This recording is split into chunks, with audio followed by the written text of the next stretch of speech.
Energy poverty may be defined as the lack of adequate, accessible, and affordable energy to promote economic growth and satisfy basic human needs. The alleviation of energy poverty should therefore form a key pillar in strategies to achieve sustainable development. OFID is of the opinion that the alleviation of energy poverty, although not a goal on its own, is central to achievement of the 8 internationally embraced Millennium Development Goals. Many of us involved in development cooperation are persuaded that the alleviation of energy poverty is a missing 9th Millennium Development Goal. When the Millennium Development Goals were adopted in 2000, the focus then was on social sector development, health, education, women's issues, and so on. I think 10 years later it has become very obvious that without access to energy, we cannot really achieve any of the MDGs. However, having said that, the problem now is politics, because indeed in the political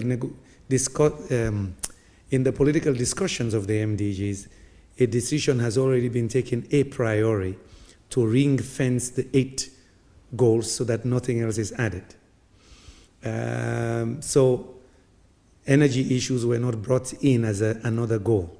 Energy for the poor, or alleviation of energy poverty, is really one of the fundamentals of one of the pillars for economic development and social development in developing countries, especially in Africa and Sub-Sahara, is that it's needed for 2 purposes. One is as a basic requirement for cooking, for heating, and of course the other aspect or need is the energy for the economic and social development. You cannot really achieve these 8 Millennium Development Goals without providing energy, mainly electricity, for hospitals, schools, and other infrastructure and facilities. Human development and energy use are inherently linked. Energy is development because without energy to fuel industry and support business, hospitals, and schools, there can be no economic or social progress. It is of concern that a large part of the global population is still without access to basic sources of energy, and close to 1.5 billion people lack electricity. Most of them suffer the health consequences of inefficient combustion of solid fuels, as well as the economic consequences of insufficient power for productive activities and for other basic services. 80% of carbon dioxide emissions come from energy systems. Over 60% of all greenhouse gases come from energy systems. So if you want to solve climate change, you must have an energy revolution. And at the same time, it is unacceptable to have almost 1/3 of mankind, the 1.6 billion people who have no access to electricity, living in darkness. And it's those same people that do not have regular water supply in the homes. It is those same people who do not have basic energy supply for lighting, for cooking, and so on.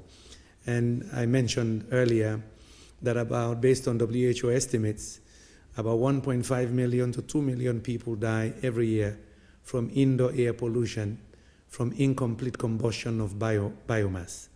Most of them are women and children.